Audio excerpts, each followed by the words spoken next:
तर भावांनो आज आपण चाललो होतो मुंबईला आणि मार्च एंड असल्यामुळे ना रोज ट्रिप आहे भावांनो, रोज आले की भरली आली की भरली. त्याच्यामुळे थकवा पण खूप आला होता. त्याच्यामुळे यवतला आलो आणि यवत आल्यानंतर चला म्हणलं चहा नाही तर काही आपली झोप जात नाही. त्यामुळे म्हणलं हिल प्यावं, हिल प्यायल्यानंतर जरा एनर्जी ते अंगात, हिल वगैरे पेलो आणि पेत पेत चाललो होतो पुण्याला. आलो बघा लोणी काळभोरमध्ये, लोणी काळभोरमध्ये आलो. लोणीतलं मला जरा व्हिडिओ शूट करावं, लोणीतला व्हिडिओ शूट केला. समोर चालली होती आमच्या दाजीची गाडी, विजयदाची गाडी चालली होती.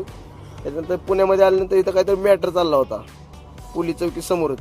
एक माणूस जबरदस्तीने एका महिलेला गाडीवर बसून घेऊन चालला होता पोलीस चौकी समोरच, घरगुती काय विषय असेल. त्याच्यानंतर आलो बघा वाकडला आल्यानंतर दाजी म्हणला अंडा भुर्जी खायची. मग काही लावलं नियोजन, पहाटे कुठली पण गोष्ट खायला खूप मजा येते मित्रांनो. बघा दाजी कसा हातात करतोय. मग मस्त अंडा भुर्जीवरची दोघांनी ताव मारला. त्याच्यानंतर दाजीला जायचं होतं भिवंडीला, कारण दाजीची गाडी भरली होती भिवंडीला आणि आपली बाहेरच भरली होती पनवेलला. दाजीला टाटा बाय बाय केलं, दाजी गेला निघून पटक्यात. मग दाजीला कारण खरंच लय लांब जायचं होतं. आणि मग काय तर कसा आहे सीन, दाजी काय गाडीत पुढे गेल्यानंतर दाजी काय गाडीत पळवान झालाय. एकदम निवांत गाड्याचं काम चाललं होतं. मला चला चहा वगैरे पिऊ.